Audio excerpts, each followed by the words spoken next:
স্থানীয় সময় শনিবার সিরিয়ায় ঐতিহাসিক এক সফরে যান ব্রিটেনের পররাষ্ট্রমন্ত্রী ডেভিড ল্যামি। এ সময় দেশটির পররাষ্ট্রমন্ত্রী আসাদ হাসান আল শিবানি এবং অন্তর্বর্তীকালীন প্রেসিডেন্ট আহমেদ আল শারার সঙ্গে বৈঠক করেন তিনি।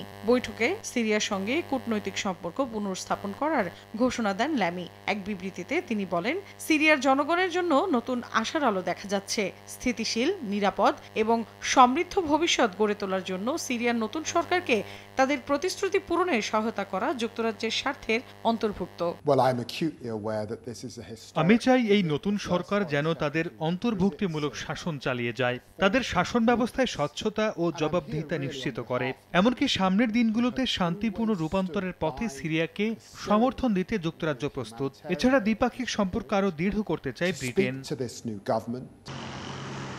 বৈঠকে সিরিয়ার জন্য 12 কোটি 90 লাখ ডলারের আর্থিক সহায়তার ঘোষণাও দিয়েছেন ল্যামি।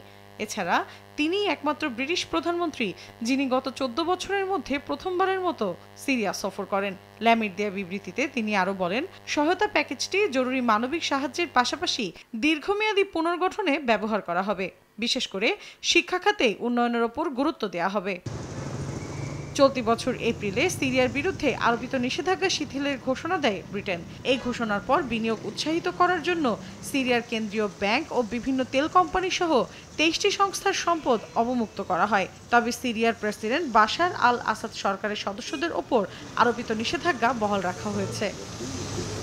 মৌসুমী সাথী, সময় সংবাদ।